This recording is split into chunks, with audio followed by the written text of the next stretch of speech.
नमस्कार, good evening. मैं चुनचुन कुमार, आप देख रहे हैं झारखंडी हिंदी न्यूज। चलिए जानते हैं दिन भर की सभी महत्वपूर्ण खबरों को। झारखंड हाईकोर्ट में गिड़गिड़ाने लगी हेमंत सरकार। चीफ जस्टिस ने कहा, जवाब दे नहीं तो सीबीआई जांच कराएंगे। झारखंड हाईकोर्ट के chief justice doctor Ravi Ranjan व जस्टिस शशन प्रसाद की खंडपीठ में राज्य के वन भूमि पर अतिक्रमण करने को लेकर दाखिल जनहित याचिका पर सुनवाई हुई। सुनवाई के दौरान अदालत ने मौखिक टिप्पणी करते हुए कहा है कि ऐसा प्रतीत होता है कि अधिकारियों ने मिली भगत कर वन भूमि को बेच दिया है, इसलिए मामले की जांच सीबीआई से कराई जाएगी। सरकार की ओर से इससे पहले जवाब दाखिल करने की मांग की गई। झारखंड सरकार की ओर से 3 सप्ताह का समय दिए जाने की मांग की जा रही थी, लेकिन अदालत ने कहा कि कोर्ट इतना समय नहीं दे सकती है। सरकार के बार बार आग्रह करने के बाद अदालत 2 सप्ताह में जवाब दाखिल करने का निर्देश दिया है। मामले में अगली सुनवाई 18 नवंबर को होगी। चारा चोरी वाले लालू यादव का हाल देखिए। हेमंत सोरेन को सरयू राय ने इस अंदाज में दी नसीहत। झारखंड बिहार में भ्रष्टाचार से जुड़े मामलों पर बेबाकी से अपनी राय रखने वाले राज्य सरकार के पूर्व मंत्री सरयू राय ने प्रदेश के मुख्यमंत्री हेमंत सोरेन को सलाह दे डाली है। ईडी के समन से भागने की बजाय उन्हें सवालों का सामना करना चाहिए। सरयू राय ने कुख्यात चारा घोटाले को उजागर किया था। उन्होंने चारा घोटाले का भी संदर्भ देते हुए हेमंत सोरेन को सुझाव दिया है। उनका मानना है कि बेहतर होगा कि हेमंत सोरेन को ईडी के सवालों का सामना करना चाहिए। या तो वे ईडी के दफ्तर चले जाएं या ईडी के अधिकारियों को अपने यहां बुला लें। पशुपालन घोटाला में सीबीआई में संयुक्त निदेशक ने बिहार के तत्कालीन मुख्यमंत्री लालू यादव के यहां अपनी टीम के साथ जाकर पूछताछ किया था। पुख्ता सबूत होने पर ही ये बड़ी हस्तियों से पूछताछ करते हैं। उन्होंने ईडी द्वारा हेमंत सोरेन को समन किए जाने पर मुख्यमंत्री रघुवर दास को भी समन करने की मांग उठाई है। उनका कहना है कि रघुवर दास के कार्यकाल में सर्वाधिक घोटाले हुए हैं। उन्होंने जेल में बंद लोगों को संरक्षण दिया, भ्रष्ट अधिकारियों को उन्होंने आश्रय दिया। ऐसे में ईडी रघुवर दास को भी समन कर पूछताछ आरंभ करें। सीएम हेमंत सोरेन की खुली चुनौती। झारखंड में हो सकता है बड़ा धमाका, बीजेपी जेएमएम में बड़े टकराव के आसार। झारखंड के मुख्यमंत्री हेमंत सोरेन ने ईडी के समन के बाद तेवर कड़े कर लिए हैं। वे चुनौती देने की मुद्रा में है और उसी अंदाज में विरोधियों पर पलटवार की भी तैयारी है। सत्तारूढ़ झारखंड मुक्ति मोर्चा ने स्पष्ट कर दिया है कि अगर सरकार के साथ साजिश हुई तो छोड़ेंगे नहीं। झारखंड मुक्ति मोर्चा समर्थकों की जुटी भीड़ का भी अंदाज तलक है। मोर्चा के निशाने पर केंद्रीय एजेंसियां, राज्यपाल और भाजपा हैं। समर्थकों को इसके लिए आंदोलन आरंभ करने का निर्देश दिया गया है। इसकी शुरुआत 5 नवंबर से होगी। आज झारखंड मुक्ति मोर्चा के कार्यकर्ता सभी जिला मुख्यालयों में सरकार को अस्थिर करने की कोशिशों के खिलाफ प्रदर्शन करेंगे। यह सिलसिला आने वाले दिनों में तेज होगा। ईडी की कार्रवाई के विरोध में आज जिला मुख्यालयों पर धरना देगी झामुमो। भाजपा और केंद्र सरकार देश की तमाम संवैधानिक संस्थाओं का दुरुपयोग कर मुख्यमंत्री हेमंत सोरेन के नेतृत्व वाली बहुमत की सरकार को गिराने की साजिश रचने का काम कर रही है, जबकि हेमंत सरकार झारखंड में लोकतांत्रिक तरीके से चुनी हुई है और बेहतर काम कर रही है। झारखंड के आदिवासी मुख्यमंत्री को ईडी और सीबीआई का डर दिखाकर बेवजह परेशान किया जा रहा है। इसके विरोध में महागठबंधन ने सड़क से लेकर सदन तक सामंतवादी ताकतों के विरुद्ध लड़ाई लड़ने का निर्णय लिया है। यह बातें झारखंड मुक्ति मोर्चा के जिला सचिव सोनाराम देवगन ने कही है। उन्होंने कहा है कि केंद्र सरकार के विरोध में 5 नवंबर को राज्य के सभी जिला मुख्यालयों में 1 दिवसीय धरना दिया जाएगा तथा 7 नवंबर को राजभवन के समक्ष विशाल धरना प्रदर्शन किया जाएगा। झारखंड के राज्यपाल ले सकते हैं बड़ा फैसला। हेमंत सरकार के इस कदम से हुए नाराज, राजभवन पर टिकी नजरें। झारखंड के राज्यपाल सह कुलाधिपति रमेश बैस ने विद्यालयों में नियुक्ति से संबंधित नियमावलियों के गठन में हो रही देरी पर एक बार फिर नाराजगी प्रकट की है। उन्होंने राजभवन में नियमावलियों के गठन की समीक्षा की। इस क्रम में उन्होंने कहा कि नियमावलियों के गठन में देरी होने से विश्वविद्यालयों में नियुक्ति नहीं हो पा रही है। राज्यपाल ने बैठक में कहा कि राज्य में उच्च शिक्षा के क्षेत्र में विकास के लिए कार्य प्रणाली में गति लाने की नितांत आवश्यकता है। उन्होंने कहा कि कार्य में शिथिलता शिक्षा जगत एवं राज्य के विकास में बाधा है। वर्ष 2010 एवं 2018 के इंस्टीट्यूट निर्माण की समीक्षा करते हुए नाराजगी प्रकट करते हुए कहा कि अब तक इसके निर्माण नहीं होने से विश्वविद्यालय में विभिन्न महत्वपूर्ण पदों पर नियुक्ति प्रक्रिया काफी लंबे समय से लंबित है।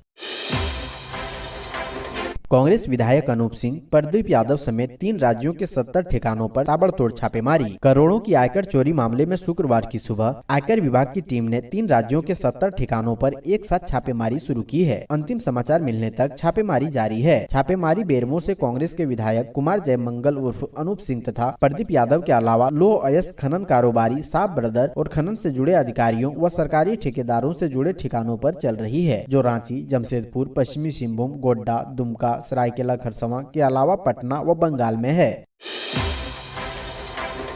जब्त दस्तावेज के अनुसार अनूप सिंह की रोज की आय 1 करोड़, प्रदीप के करीबियों के यहाँ मिले 50 लाख। आयकर विभाग और परिवर्तन निदेशालय ने राज्य के नेताओं, व्यापारियों, व्यवसाय अफसरों और बिल्डरों के कुल 67 ठिकानों पर छापा मारा। आयकर विभाग ने टैक्स चोरी की सूचना के बाद नेताओं, छोटे बड़े व्यापारियों के कुल 55 ठिकानों पर छापा मारा। इसमें कांग्रेस के विधायक प्रदीप यादव, कुमार जयमंगल उर्फ अनूप सिंह, कोयला व्यापारी अजय सिंह, साहब ब्रदर और लॉर्ड सिम्फ्रा का नाम शामिल है। विधायक अनूप सिंह के ठिकानों से मिले दस्तावेज से जानकारी मिली है कि कोयला क्षेत्र में उनकी एक दिन की औसत आमदनी 1 करोड़ रुपए है। विधायक के घर और उनके करीबियों के ठिकानों से मिली नकदी भी 1 करोड़ रुपए से अधिक होने की अनुमान है। ईडी ने सेना की कब्जे वाली जमीन की फर्जी तरीके से खरीद बिक्री के सिलसिले में रांची और कोलकाता के कुल 12 ठिकानों पर छापा मारा। ईडी की छापेमारी में एक सब रजिस्ट्रार के ठिकाने से लगभग 1400 एकड़ वन भूमि के अवैध हस्तांतरण से संबंधित दस्तावेज मिले हैं। इसके बारे में आगे पूछताछ की जाएगी। वहीं गोड्डा के विधायक प्रदीप यादव के करीबी माने जाने वाले ठेकेदार श्यामकांत यादव और विनोद कुमार लाल के ठिकाने से 50 लाख रुपए नगद और निवेश से संबंधित दस्तावेज जब्त किए गए हैं। झारखंड हाईकोर्ट में सरकार की फजीहत, जज साहब बोले बैकडोर से नियुक्ति बर्दाश्त नहीं करेंगे।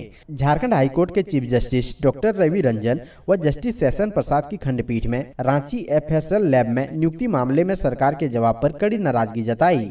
अदालत ने कहा कि राज्य सरकार चतुर्थ वर्ग के पद आउटसोर्स कर्मियों को नियमित कैसे कर सकती है, रिक्त पर नियमित नियुक्ति होनी चाहिए। अदालत ने मौखिक रूप से कहा कि कोर्ट बैकडोर से नियुक्ति को बर्दाश्त नहीं करेगी। अदालत ने सरकार के शपथ पत्र पर असंतुष्टि जाहिर करते हुए दोबारा शपथ पत्र दाखिल करने का निर्देश दिया है। अदालत ने सरकार से पूछा है कि FSL में रिक्त पदों पर नियुक्ति को लेकर सरकार की मानसा क्या है, कितने पद रिक्त हैं और सरकार इसको लेकर क्या करेगी। मामले में अगली सुनवाई 18 नवंबर को होगी।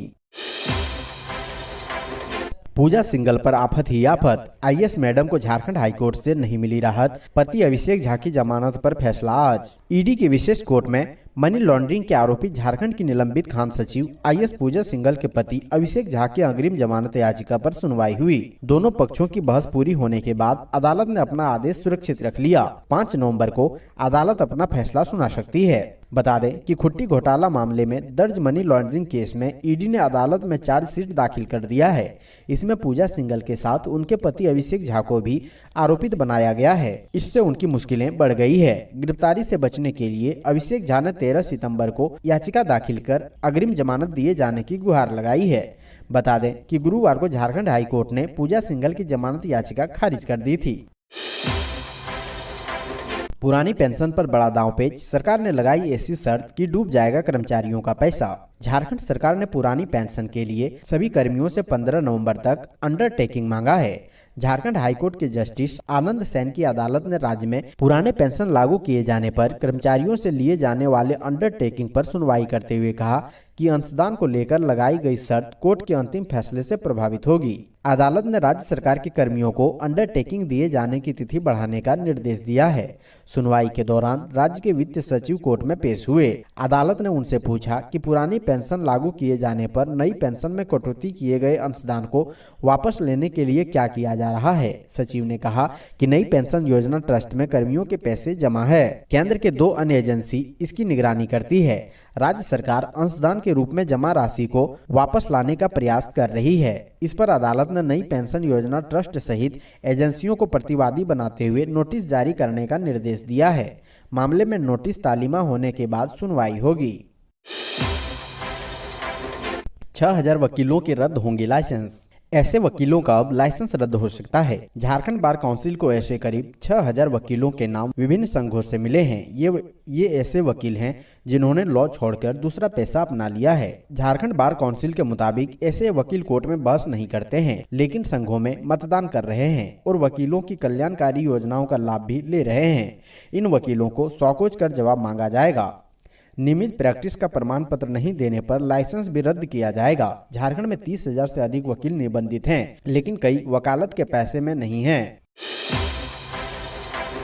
शिक्षकों ने काला बिल्ला लगाकर बच्चों को पढ़ाया, 4 सूत्री मांगों को लेकर जताया विरोध। बघमारा प्रखंड के समस्त विद्यालयों में शिक्षकों ने 4 सूत्री मांगों को लेकर शुक्रवार को प्रखंड के सभी विद्यालयों में काला बिल्ला लगाकर शिक्षण कार्य किया। इस दौरान उन्होंने सरकार की नीतियों पर आक्रोश प्रकट किया। बता दें कि सरकार के वर्तमान नीतियों के विरुद्ध अखिल झारखंड प्राथमिक शिक्षक संघ के आह्वान पर शिक्षकों ने यह रास्ता अख्तियार किया। इस दौरान प्रखंड के सभी प्राथमिक एवं मध्य विद्यालय के शिक्षक शिक्षिकाओं ने काला बिल्ला लगाकर शैक्षणिक कार्य किया। संघ के विनय रंजन तिवारी एवं प्रवीण कुमार लाला ने कहा कि कल भी शिक्षक काला बिल्ला लगाकर अपना विरोध जाहिर करेंगे। उन्होंने कहा कि बिहार सरकार की तर्ज पर MSCP लागू करना होगा। छठे वेतनमान में मौजूद विसंगतियों को दूर कर सचिवालय कर्मी की भर्ती अपग्रेड वेतनमान होने की बात कही गई है। 3 मुख्यमंत्रियों में जुबानी जंग, झारखंड में मचा सियासी घमासान, बाबूलाल बोले हेमंत सरकार को उखाड़ फेंकेंगे। ईडी द्वारा झारखंड के मुख्यमंत्री हेमंत सोरेन को समन के बाद भाजपा विधायक दल के नेता और पूर्व मुख्यमंत्री बाबूलाल मरांडी सरकार पर हमलावर हैं। उन्होंने दावा किया है कि जब तक सरकार को उखाड़ नहीं देते चैन से नहीं बैठेंगे। आदिवासी होने के कारण राज्य को लूटने की छूट हेमंत सरकार को नहीं दी जा सकती है। प्रदेश कार्यालय में मीडिया से मुखातिब बाबूलाल मरांडी ने कहा कि 1.5 साल पहले ही इस सरकार को साहिबगंज में खनिज पदार्थों के अवैध खनन और लूट की ओर ध्यान दिलाया था। केवल एक जिला में 1000 करोड़ रुपए का घोटाला हुआ।